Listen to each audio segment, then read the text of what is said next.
Hi everyone, and welcome to this interview. I'm your host, Sunny Gigi, and it's my pleasure to introduce our special guest. Today we have Ralph. He was raised in Flatbush, Brooklyn, where he grew up in a home with a mix between being Orthodox and traditional. He sees a recommended video on YouTube by Rabbi Reuven, where he had no idea that the video would end up changing his views on life and his religious observance. We're excited to have him here with us today to share his journey and experience. So without further ado, let's get into it.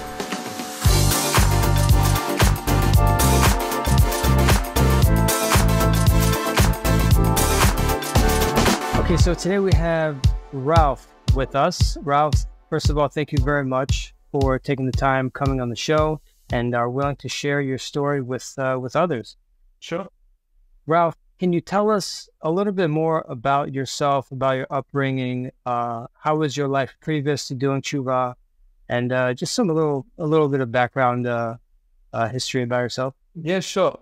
Grew up in Brooklyn, New York, Flatbush. Went to a regular co-ed school. I guess my Shabbat observance, just to fast forward, was, going to shul Friday night and of course, Shabbat morning. And then usually after that, after we had the, Shabbat meal, Kiddush meal, I was playing ball from 1 p.m. to 6 p.m., more or less every Shabbat, just to be honest, and I didn't think anything much of carried, as long as I wasn't driving in a car, I thought, okay, I'm good, But I realized later that, carrying, for example, is, one of the 39 bh.live, which I wasn't aware of at the time. And it's just as severe as, for example, driving a car. I was good in sports, I was good in football, played with my friends, not only on Shabbat, but on Sundays too. I guess you could say I grew up kind of, maybe Orthodox / traditional in a way, I kind of like pick and choose what I, wanted to do. Yeah. And I guess over the years, Baruch Hashem, I started to realize, look, I needed to, fix a lot of things. Baruch Hashem, I feel I came a long way, but, there's always a lot more to do. You always got to improve each day. After high school, went straight to work. I didn't go to, learn in Israel for a year or anything like that. Yeah, grew up regular, typical, Brooklyn boy, Sephardic, and that's it. I'm married now, 3 kids, and Baruch Hashem, and yeah. So you were born into the religion, right? You're kind of yes, you could say that, yes, But again, I might have cut corners here and there on some things, I went to movies and things like that, which not the right thing to do, of course, with a lot of the foul language that goes on, and this was, I'm talking about 20 years ago, Grew up, yes, you could say, well, you could say Orthodox, went to a co-ed school, elementary and high school. I guess I would say after high school, I started to, Baruch Hashem, to become, more aware. It was a lot of trial and error. And, today my wife, she covers her hair. My kids go to separate schools. Baruch Hashem, they're doing good. What was the thing that happened in your life? What was the, scenario, or what was it that really pushed you to start kind of taking it more seriously or making more aware of all these? Right. So I guess, it really happened. We have to go back to the vault or the archives for this one. This is probably back, give or take, in the year 2017. So let's say 6 years ago, approximately. I was watching a Torah video on YouTube. Could have been Rabbi Yosef Mizrahi. I'm also a very big fan. On the side, I don't know if, on YouTube, they have like these suggested or recommended channels on the side. Yeah. So, Rabbi Mizrahi speaks for about 2-3 hours. It's great. But I glanced over to the right side, and I guess YouTube was doing Kiruv that day. So started scrolling down, to see what they had to offer. I'm like, no. Boom. I see the title really struck me. I'll never forget until this day. It said, comfortably numb in Boca Raton. And I said, okay, Boca Raton is a nice place. You think of palm trees. It caught my attention. And I see a cool guy with a red tie, a nice beard. And I look at the bottom, it says, Rabbi Yaron Reuven. I never heard of him before. So I kind of hovered. And I said to myself, look, if this is going to be a 2-3 hour lecture, I'm out. But if it's short, I'll see what he has to say. So I hover over it, and it would say 10 minutes. I said, all right, I'll give him a shot. I told Rabbi bh.live. I put him on pause. I went to Rabbi Yaron Reuven. And honestly, in a nutshell, it probably was the most content-rich 10-minute shiur I ever heard in my life. And I said, wow. I said, this guy's amazing, you know. And I didn't know, was he a rabbi / businessman? Was he a businessman / rabbi? Did he work in the day and teach Torah at night? Did he learn? I didn't know. So I'm kind of like trying to figure it out. But, you know, he hit it out of the park. And I said, wow. So it was just a great lecture. And really, you know, I saw a lot of Yirat Shamayim in that video. And I said, wow, I really want to, you know, hopefully, you know, he gives more classes. And then there's just one class. I thought he was a one-hit wonder, and that was it. But you know what? I started to search, and I said, wow, this guy has a treasure trove of classes. I can't wait to listen to the rest of them. So that really was the, that one shiur was the one that really, you know, got me hooked, and I never looked back. And I don't forget, it was around dinner time. My wife comes in, she's like, dinner's ready. And it was after the class, after the 10-minute shiur. And I told my wife, I said, you see this guy, Rabbi Yaron Reuven?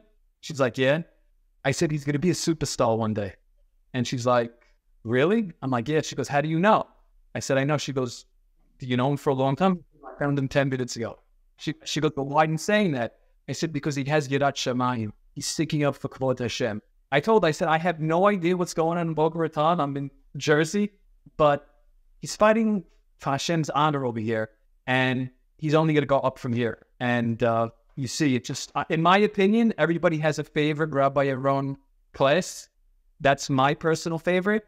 But in my opinion, again, I say this humbly, I think that she would put him on the map. There's no question about it, in my mind.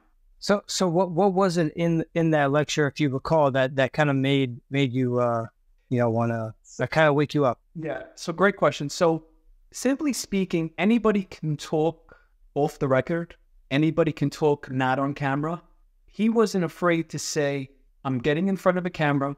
I'm telling you what is da'at Torah over here. And I know I'm going to have a bullseye on me, but I don't care. I'm doing the right thing here for Kvod Hashem. And that showed me a lot of courage and guts that he had. And you can't put a price on it. So I would have to say that was a big part of it. You know, anybody, like I said, and I have to emphasize this, anybody can talk off the record, but to get in front of a camera and it's going to be recorded, that shows me a lot of courage. And I said, I have a lot of respect for that man. Rest is history. Wow. Interesting. So then after you saw that lecture, you kind of went through, you stumbled onto his YouTube channel and you saw all the other things that... Yeah, sorry. Not only that, I watched that class 2 to 3 times, that same shiur, because I said to myself, wow, this guy just hit it out of the park. And then I wanted to listen to it again. And so I listened to that class 3 times. So instead of a 10-minute shiur, it became a 30-minute shiur, the same class, because he touched so many different points. And I said, wow, even though my dinner was getting cold, it was worth it. Wow, Baruch Hashem, you took that sacrifice. Yeah. And it's just like I said, everybody has a favorite Rabbi Yaron class. That one, in my opinion, it put him on the map. There's no question about it in my mind, you know? He just, you know, he really stood up for Kvod Hashem. And when you stick up for Kvod Hashem, you know, Hashem raises you. You make an interesting point there, because not a lot of people have that, what's the right word? Like, they don't have that kind of like filtration system to kind of like see, oh, this is a truth speaker and not just someone that's trying to scare you, you know? Right. It's a lot of people are used to the, you know, the Care Bear rabbis, and they just want to hear good things, and then they're tzaddikim, and that's it. They have a Olam Haba, and they have not much to worry about. Baruch Hashem, it seems like you're one of the very few people that had that opportunity to, you know, discover the truth that way. A lot of people actually tell me that they watched Rabbi Mizrahi, and then they see the that lecture where Rabbi Mizrahi introduces Rabbi Reuven, and that's how they discover Rabbi Reuven that way. Right. No, my journey was different. I went through the suggested channels, and Baruch Hashem, I was hit the right button, because the rest is history, you know. And I saw he had, I believe, a Pirkei Avot shiur at that time. I listened to that one. His Musar Pirkei Avot was excellent. All of them were great. I really started to, to follow him. I think I could be wrong. You probably know, more than me on this, but I think during that week, his dear wife gave birth to a baby boy. And instead of him being preoccupied with the bris, from what I know, he was preoccupied with this balagan going up. I know when it's a bris, you want to make a lot of phone calls to the caterer and get the yarmulkes ready and all this stuff and the synagogue hall, but he was busy with this. You gotta respect that. You really do. He showed a lot of courage to me that he earned a lot of respect from me. I mean, I just said, wow, this guy's amazing. I just started to get involved and listen to more of his shiurim, and I'm happy I did. Baruch Hashem. Did you ever get in contact with the rabbi or get any type of personal guidance, assistance, anything like that? Yeah, I did. So after that, I reached out to him because I said, you know what? He's doing a lot of Kiruv. I would love to get, more involved in it. He said a great line, if I can mention that, and I never forgot it. This kind of motivated me to get involved in Kiruv. And I think I would love for the audience to hear it. I think it's very, very important. I hope, I'm just paraphrasing it. Rabbi Yaron knows how to say it much better. I think someone approached Rabbi Yaron, he is back, and basically asked him a question, why do you get so involved in Kiruv? Why do you get so involved in Zikui Harabim? It's like your whole life, and something to that effect.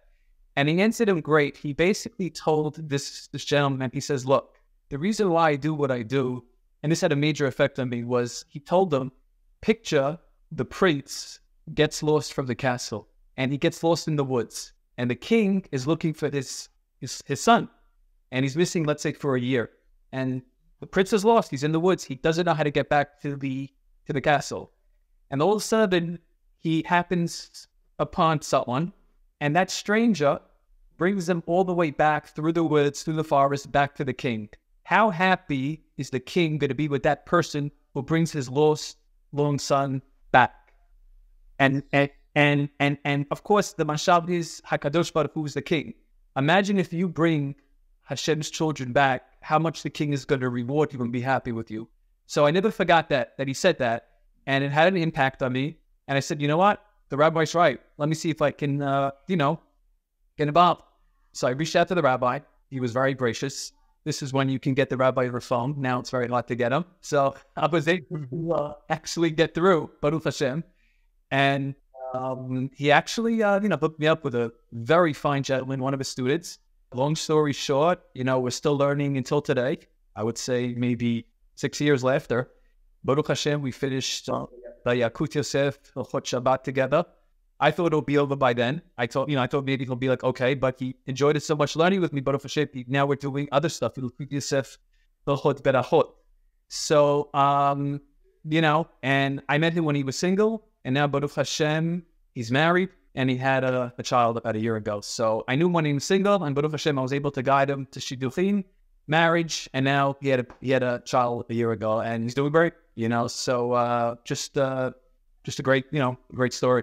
And I'm telling you that story that Rabbi Yaron said about the king and the prince being lost, that definitely motivated me to get more involved in Kiruv. So kudos to Rabbi Yaron for that. Yeah, I remember that's a very, very interesting story. It's a clear example of how when you do a mitzvah, you get more mitzvot. And same thing for unfortunately the other side. Let's see, you were born religious. You were born into a religious traditional family. Correct. I mean, we grew up. Listen, I grew up. I'm sorry, just to emphasize, we grew up with a TV in the house, movies, things like that. You know what I mean? It wasn't like Black Hat, if that's the right way to say. We had another good example. Not proud of it, but people think that it's okay to eat out, if it's only tuna fish, for example. That was the mentality we had. And that's totally wrong. That's totally incorrect. You know what I mean?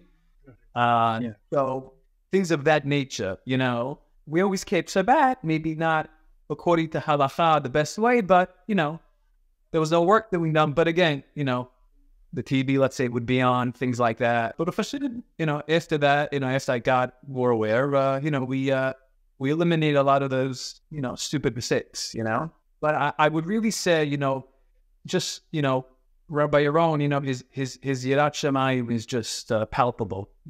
It's really, you could really, and his Kiruv, his Kiruv is just amazing. Along with, the great Rabbi Yosef Mizrahi, who I'm a tremendous fan of. They're two superstars. Two superstars. There's no question about it.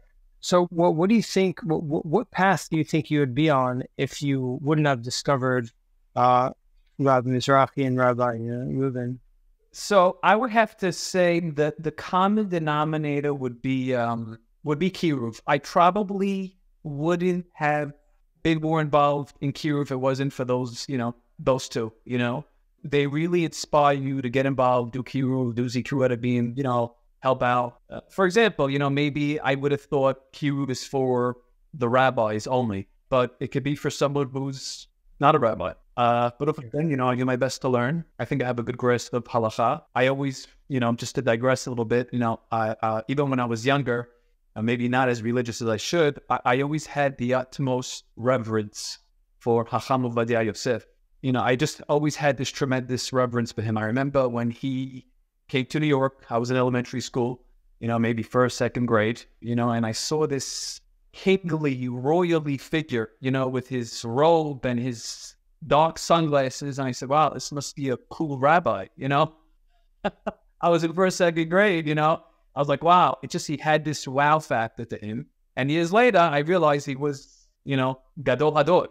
But even at a young age, his appearance, you knew Hacham Ovadia was special. So I always was a big fan. And I would have to say that the Yalkut Yosef, just a tremendous effort, written by his esteemed son, Rabbi Yitzhak Yosef, based on his father's teachings. It's just an unbelievable sefer. I'm a big fan of it.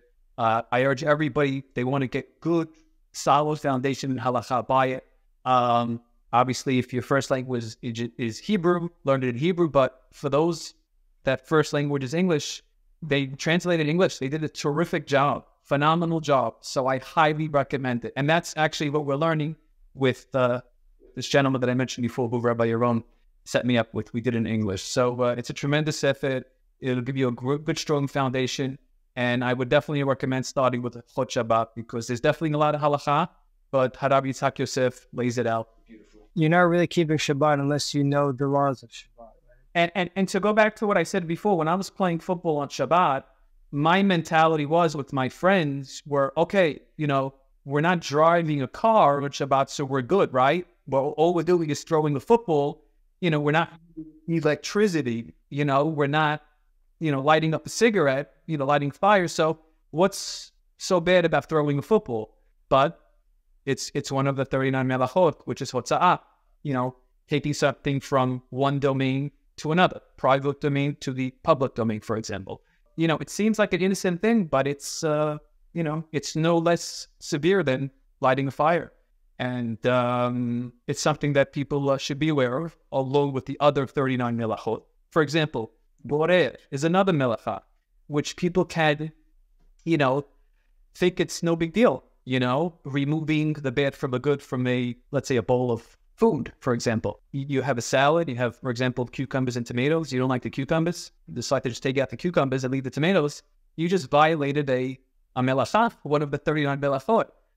To many people, not such a big deal, but it is, so it's very important to learn the halachot, just like you just mentioned, You never know what one small little thing can make or break a Shabbat, 100%, well said. What age were you when you found this lecture from Rabbi Reuven? Yeah, it was probably, I would say 7 years ago, probably 7, 8 years ago, give or take, I guess Rabbi Yaron has been teaching for about a decade. It could be, am I right? Teaching for about 10 years. Yeah. And I wish I discovered him sooner, to be honest with you.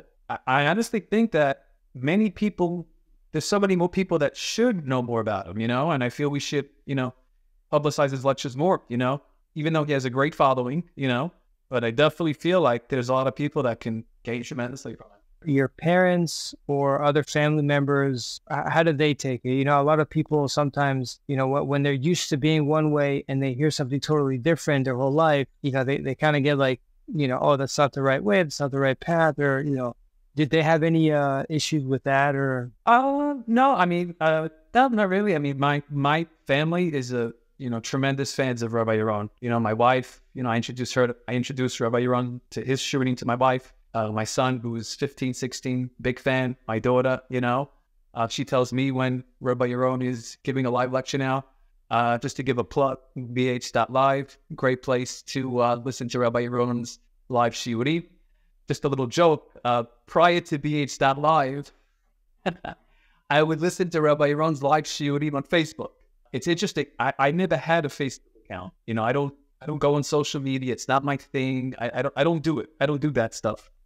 So the way I was able to listen to Rabbi Yaron's shiurim is because my wife had a Facebook account, which she opened up, years ago to, I guess, exchange recipes with her friends and stuff like that, cooking recipes. So I would use her username and password to listen to Rabbi Yaron shiurim. And I'm like, it's so much easier just going on bh.live because every time I went on Facebook, so much distraction, so much nonsense going on. I was like, I couldn't wait to get in and out of that. So yeah, and that's to Rabbi Yaron. So bh.live is a great place to listen to his live shiurim without any distractions, without any nonsense, without any balagan going on over there. I just want to say something. It's important. All of Rabbi Yaron's shiurim, and I mean all of it, he always brings sources, Torah sources. He doesn't give his opinion. He'll either quote from the 5 books of Moses. He'll either quote from the Gemara. He'll either quote from the Postim. He'll either quote from Shulchan Aruch. He'll quote from the Rambam. Whoever. He's always bringing you sources. So he's never giving his opinion, like Rabbi Yosef Mizrahi also. People think that Rabbi Mizrahi and Rabbi Yaron are just, they're not giving their opinion. They're telling you exactly what the Torah says, exactly how Hashem gave it to Moshe Rabbeinu 3,000 years ago on Har Sinai. That's it. That's exactly what they're doing. So I'm not really sure why people sometimes get upset or angry or this or that. It's a little bit confusing to me. And I just feel that if they change their perspective of like, hey, Rabbi Yaron, Mizrahi, for example, they're giving you Torah sources. What else more do you want? They're telling you exactly what Hashem says, in His holy Torah. The argument is don't blame Rabbi Yaron, Rabbi Mizrahi. Go to Hashem. I mean, what else? What else? I mean, that's the most simplest way I could say it. If that makes sense. Yeah, because usually the way it works is when people hear a source or somebody hears something for the first time, they say, okay, that's their source. Hashem loves everyone. You're a part of you're a part of Am Yisrael. Hashem loves you no matter what. Everyone has a share in the world to come, and that's it. And when they grow up hearing hearing these things, and all of a sudden they hear something a little different or that contradicts that, then they say, oh no, that's not right. That can't be. That's because that's. You know what I'm saying? Like the first time you hear something, that's like your source, right? 100%. So now you hear someone bringing other sources to the table that, like you said, very, very beautifully and perfectly, you could see it yourself. It has nothing to do with Rabbi Reuven or Rabbi Mizrahi. Go pick up a book, read it, and you can see it for yourself. But unfortunately, those people don't really do that because, they know what the truth is. They know they could find the source, but they don't want to change. They don't want to change how they've been living for 5, 10, 20, 30 years. Problem. Just to add to that, one of the 13 principles of faith of the Rambam, the greatest posek in the last 1,000 years. I mean, it's just, the greatest posek in the last 1,000 years. He, one of the 13 principles of faith is sachar and onish, reward and punishment. Hashem will reward the tzaddikim and punish the wicked. It's there in the Rambam. So, if you have an issue, take it up with the Rambam. It's something that's a little hard to understand, but, this is, that's what it is. Of course, we all make mistakes. We all fall. But Baruch Hashem, if we fall, we get up, and that's what Teshuva is. We got to do Teshuva. So nobody's perfect, We all could fall. We could all make mistakes. But once you fall, get back up again. You know what I mean? And this is another important point, which I think it should be emphasized. There's always going to be people that do good and bad, but it's two separate accounts. It's two separate cheshbonot. So you could have a guy that does a lot of chesed, but also, let's say, is doing sins too. Hashem will reward him for those mitzvot that he does, but at the end of the day, he's going to have to punish him for the bad. It doesn't get canceled out. Meaning, if you do 6 mitzvot and 3 averot, it's not like 6 minus 3 and that's it, you're good. You're going to get rewarded for the 6, but unfortunately, you're going to get punished for the 3 too. So it's two separate accounts, which Hashem will eventually deal with, And that's what's very, very important people to understand. And to emphasize the fact, Hashem says clearly, I forgot which Gemara is, that Hasbe Shalom to anybody to think that Hashem is a vatran, that he overlooks things. Hashem doesn't overlook anything. Hashem is not a vatran. And to emphasize this point, I think it's a great example. The great Moshe Rabbeinu. I mean, is there anybody greater than Moshe Rabbeinu? I can't think of any. He, for one small, I don't want to even say sin, but talking about Moshe Rabbeinu, let's say misstep, one small misstep, Hashem didn't allow him to go into Eretz Yisrael. So even Moshe Rabbeinu, there was an accounting for him too. He gave us the Torah 40 days, 40 nights. He was tremendous, saved us. But nevertheless, that small, tiny misstep, again, we're talking about Moshe Rabbeinu, you got to be very careful. I don't like to say sin, it's a misstep, because, Hashem nevertheless said, I can't allow you in, So you see over there that Hashem doesn't play favorites. So, and I don't take shofat, even in the form of mitzvot. So you see that, there's a deen. There's definitely a deen. And only Hashem can know how to deal with that, with each individual person. I want to say another thing, if you don't mind. Sometimes, and this goes back to what we were discussing before, sometimes, let's say, people might get offended or angry at Rabbi Yaron for saying things that might seem controversial or something like that. Maybe this might be a good way to address that. Let's say Rabbi Yaron says something and people get upset and emphasize. Let's say Mahabel Shabbat Motimat, for example, which of course is written in the 5 books of Moses. Someone who desecrates Shabbat, Motimat. Sometimes people might get offended by that. So I want to just tell them, perhaps maybe Rabbi Yaron didn't earn your love for saying that. But if you're honest with yourself, I think he earned your respect, because now you know what needs to be done. Meaning, yes, to say Mahalel Shabbat Motimat, it's a little harsh to say, but you know what? And he probably didn't earn your love by saying that, but he earned your respect because now you know what needs to be done. Meaning, if you're Mahalel Shabbat and now you get back on track, now you're going to be in good standing. And all Rabbi Yaron is trying to do is just show you where you stand in Hashem's eyes. That's it, He's saying, hey, look, we got 613 mitzvot. Let me lay it out for you. And one of the big Shabbat, which is the foundation, that has to be taken very, very seriously. So I think they should look at it as Rabbi Yaron earning their respect, not so much their love, if that makes sense. Yeah, absolutely. A good example that I could think of is, if you see someone standing in front of the train tracks and the train is coming, you're not just going to let the guy stand there. You're going to go push him out of the way. You're going to save his life. It's absolutely no different than a doctor. Somebody comes to a doctor with a problem. He knows he has the problem, but he doesn't want to tell him what the cure is. He says, oh, just, drink some water, be happy, you'll be fine. Versus, the doctor telling him, like, listen, if you keep smoking, you're going to die. So you need to stop, i.e. you need to keep Shabbat, you need to do all these things. And like you said, it's written clearly in the Torah. You could find it in the 5 books of Moses. You can find it in the chord, everything. It's all one big giant Torah book. So you make a very, very good point. I'm glad you mentioned that. Fact. No problem. Listen, you got it. Like we were discussing before. Rabbi Yaron brings all sources, Torah sources, never his opinion. So I don't really see, why people can sometimes get upset or angry. He's just, telling you where you stand in the eyes of Hashem. That's it. And I think he also brought up another great example, if I can mention this, years back in one of his shiurim. He was saying, he was talking about the topic of rules, how HaKadosh Baruch Hu has rules.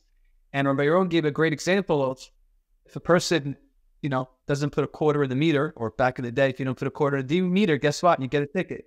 There's rules for that. We have rules for speeding. You can't go over 65 up over the speed limit. If you do, you could get caught and get a ticket.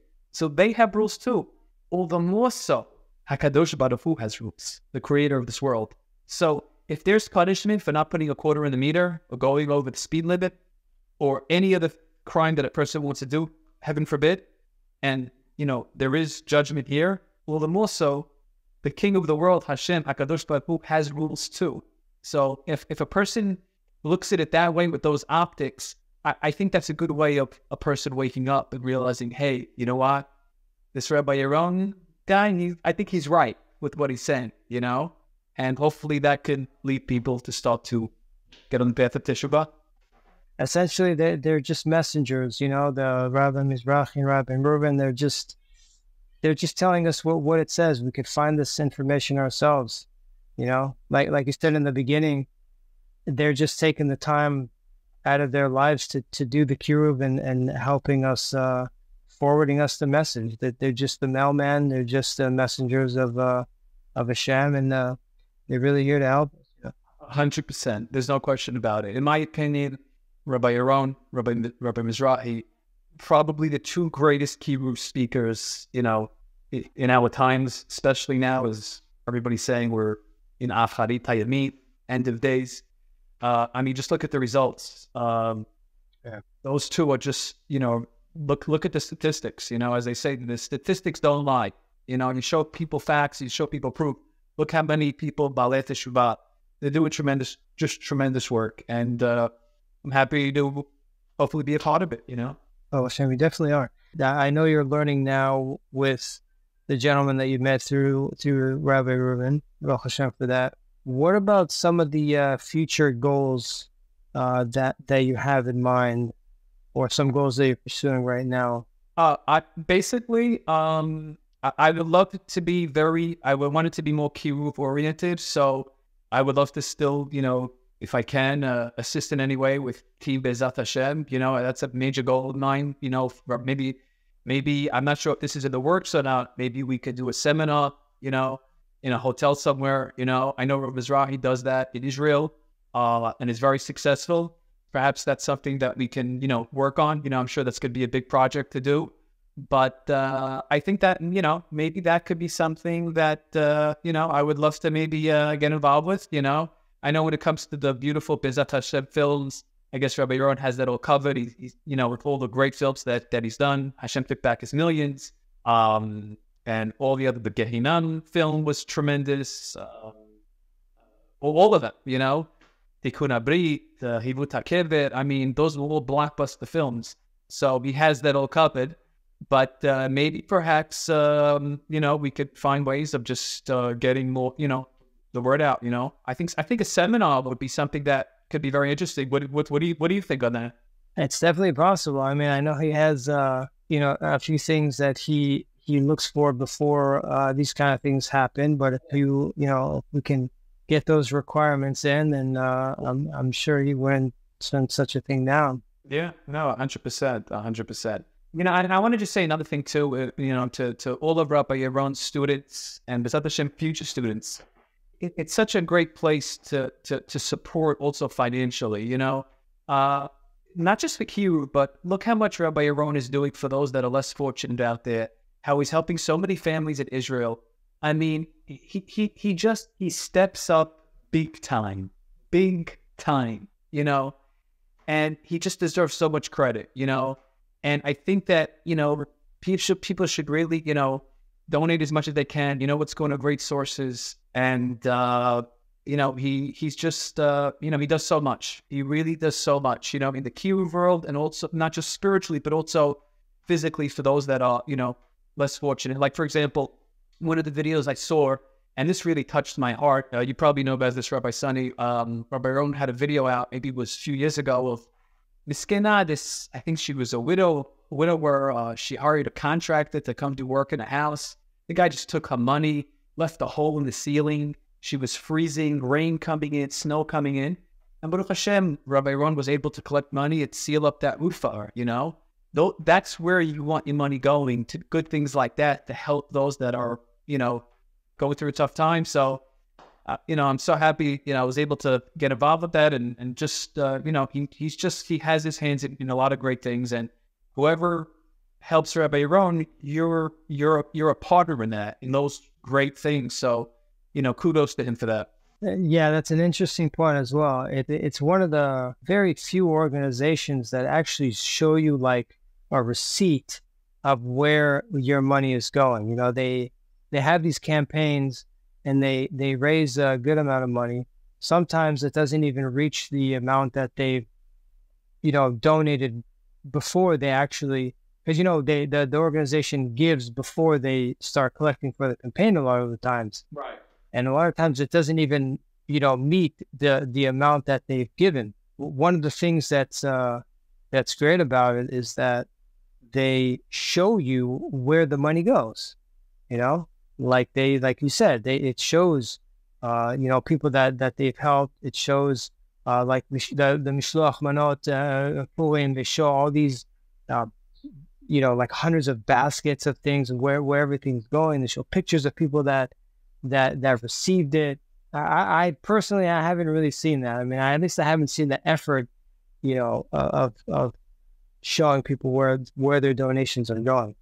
Rabbi Yaron does an amazing job, and it's just amazing. So continue to donate. He's tremendous. Both obviously for the USBs and his books and all that he does, but also for the physical needs of those that are less fortunate in Israel. He had a Purim campaign. Baruch Hashem was able. Where I was involved in that. Baruch Hashem. It's just where your money's going. It's going to a great organization. A great organization. He just, listen, he has also, let's give him credit. He has great experience. He was in the finance field. He was in Wall Street. He knows how money works. He knows how to do things. He knows how to get things done. I can't emphasize that enough. Yes, I know he left Wall Street. I get it, but he's just a tremendous, he's very good. He has a good acumen for that. He knows how numbers work. He knows how to crunch numbers, and he knows how to budget. He knows what he's doing. So, you get the best of both worlds, with that, so, tremendous, just tremendous. He's great organization, just a great organization. Every person's tshuva story is different. Some people came from the complete opposite. Some people were born into a very strict, firm family. And some people were kind of both, like, you and me. With all things considered, what kind of advice would you advise somebody that has these kind of hardships along their tshuva process? What kind of advice, what kind of warnings would you kind of give them to? I'm laughing. I hope my mom doesn't view it, because I'm going to probably mention her now. So when I was getting more, again, I grew up kind of, you could say, traditional in a way. I played my ball, I had the movies and this and that. So as I was getting rid of all that garbage, I was getting pushback from my mom. So I hope she's not watching this right now. And basically, she thought I was becoming a fanatic, an extremist. She thought I got brainwashed and all this other stuff. And all I could say is, to anyone that's, getting pushback, it could be from a parent, relative, friends, whoever it is, just go in the ways of Hashem no matter what, and never look back. Yes, you got to have your hurdles you got to jump over. You got to have your tests. That's what comes with the territory. You know what I mean? You got to hold strong. You got to have your ups and downs, but just keep on forging ahead. You know what I mean? Because when Hashem says something, you could take that to the bank.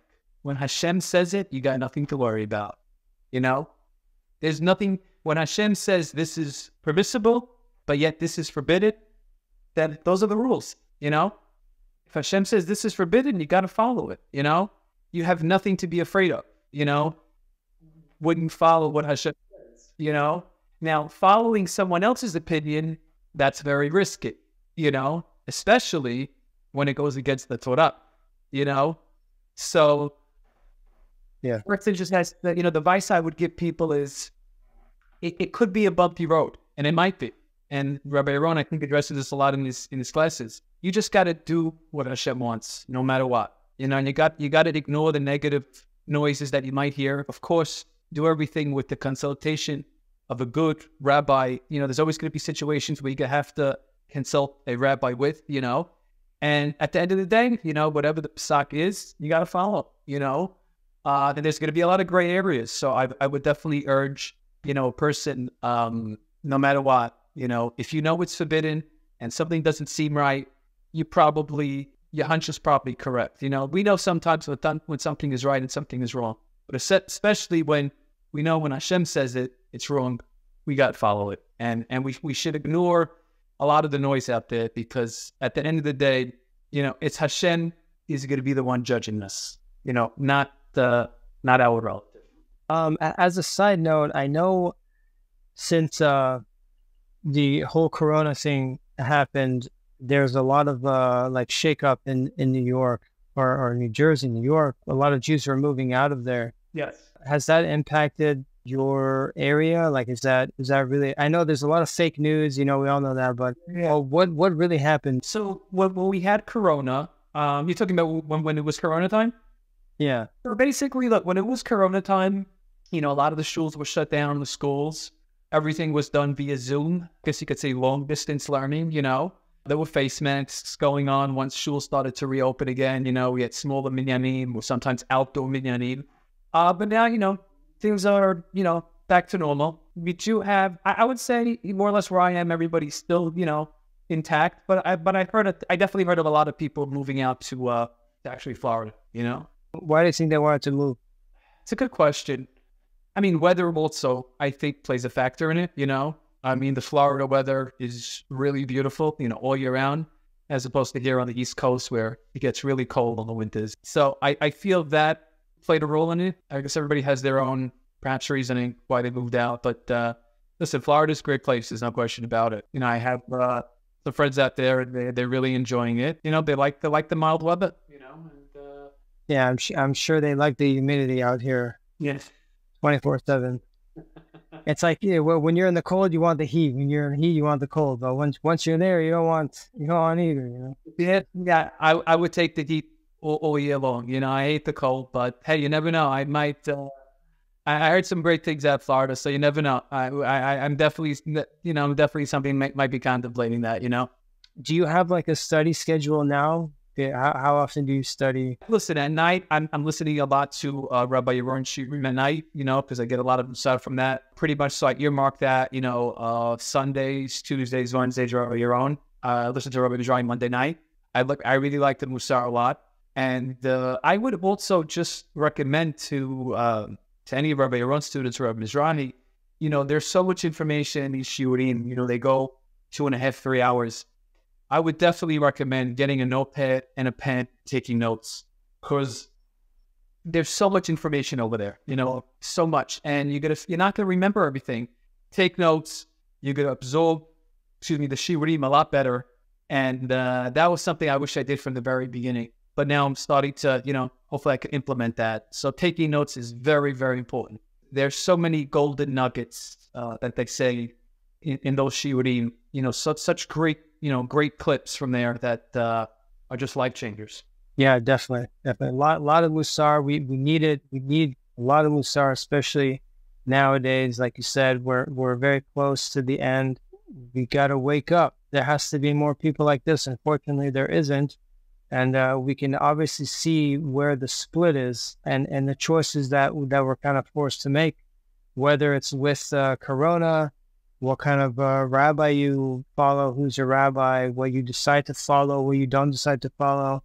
Everybody wants to pick and choose, but that's not really how it works. You know, like you said, Hashem's ways is Hashem's ways. And if you want to be saved, if you want to have Olam Haba, that's the only way you can follow. So you got to follow the ways of the King, and there's no other way.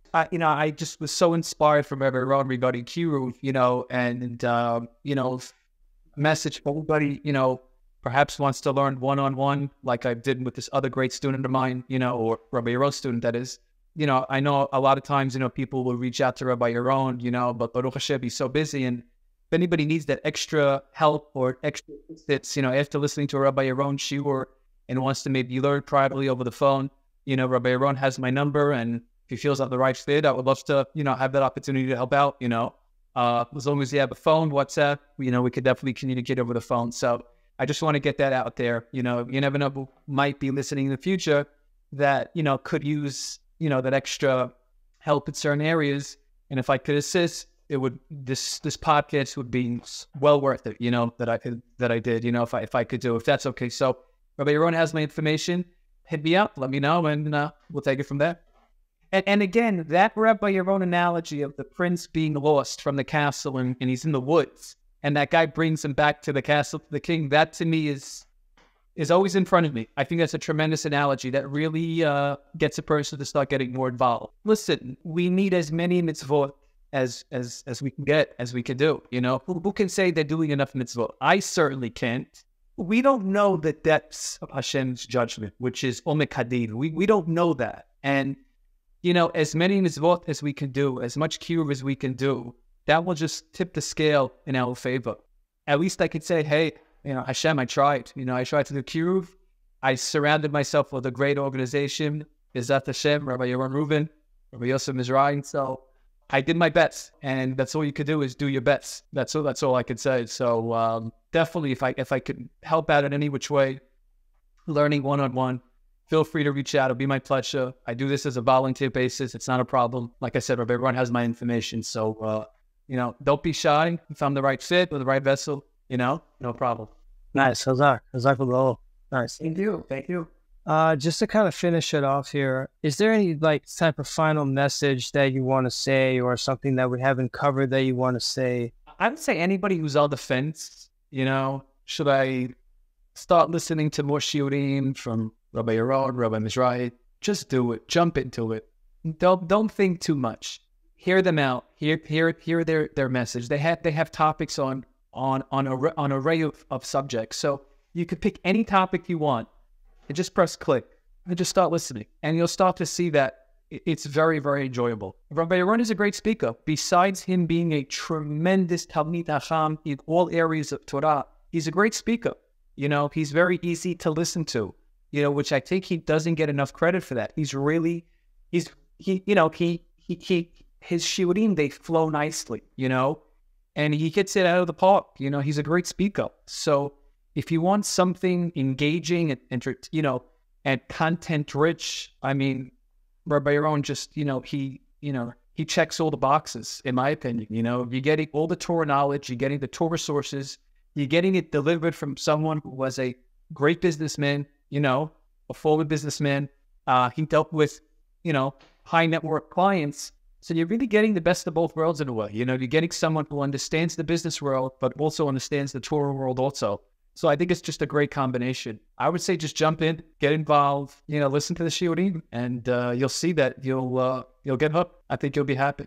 Like me, I put that one click on that one class, that 10-minute shiur, and I never looked back. It was really a content-rich class. And like I said, it comes back to Rabbi Yaron's courage. He showed tremendous courage. I know I had a feeling he was going to be a superstar. That I just had a gut feeling. I can't stress that enough. And I think I was right. I mean, look at the organization now. It grew tremendously. It has great people like you involved. And I'm sure there's so many others. Behind the scenes. That are doing so many things. Just jump in. You're gonna really like it.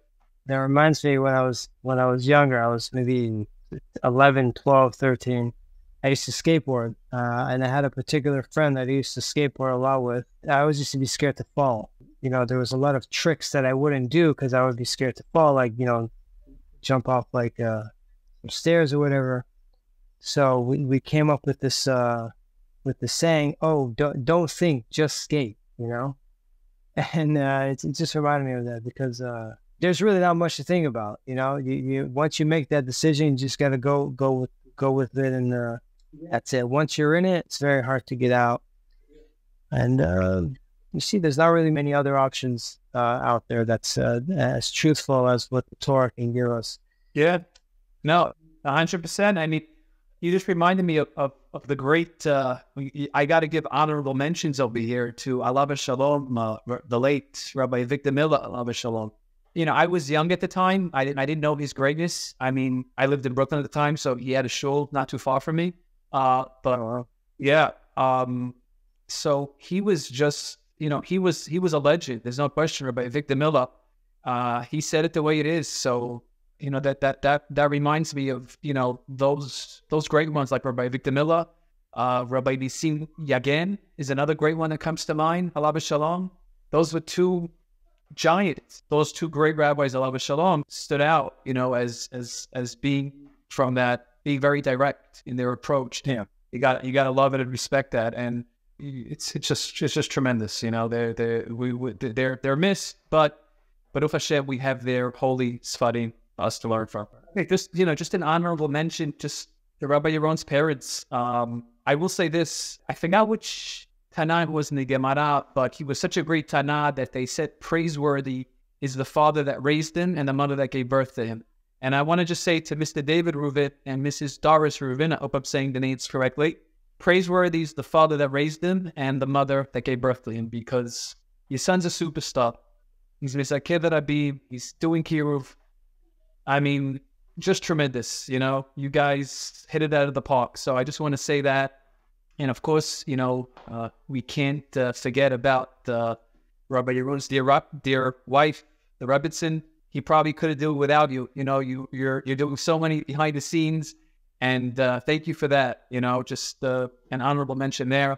And of course, to his rabbi, Rabbi Ephraim Kachlon, just a tremendous rabbi. You see, I mean, again, English is my first language, but when I do listen sometimes to Rabbi Ephraim, you know, I try to keep up with the Hebrew. Sometimes there's some English subtitles, but you see his breadth of Torah knowledge is just unbelievable. We're definitely very lucky to have them. And we got to mention also Rabbi Ephraim's father, I believe Rabbi Chaim Kachlon. You know, I just saw a few pictures of him. You just see his timimut, his gentleness, and his midot, and of course his Torah knowledge. And we're very lucky to have that. So just wanted to just mention that, if I can. Baruch Hashem, very nice. Ralph, thank you very much for your participation here. Thank you very much for the kind words. You've definitely contributed very nicely towards Kiruv tonight. B'ezrat Hashem, you're going to help a lot more people. You're going to influence a lot more people. And you're going to help, other members of Am Yisrael return to Hashem and become stronger and learn more. And B'ezrat Hashem, they'll have the merit to, be saved from any troubles that are headed their way, and they'll have a share in the world to come. So thank you very much. We really appreciate your time and, your participation in this. Thanks for having me. I really appreciate it. I hope I did a good job, and I hope everything worked out okay. You did fantastic. I appreciate that. Yeah, so B'ezrat Hashem will be in touch, and B'ezrat Hashem will hear some good feedback from this episode. Yeah, all right. Let me keep you posted. Thanks so much. I appreciate it.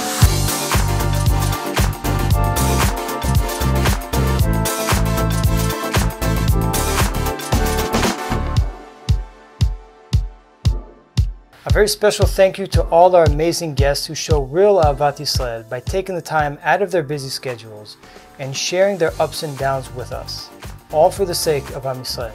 May Hashem continue to bless you 1,000-fold. If you enjoyed this video, you can find more of these podcasts on our website at www.bh.live. If you're on YouTube, be sure to subscribe to the channel to hear more highly influencing lectures and stories like the one you heard here today. Thank you for watching, and B'ezrat Hashem, may we all have the merit to return to Hashem.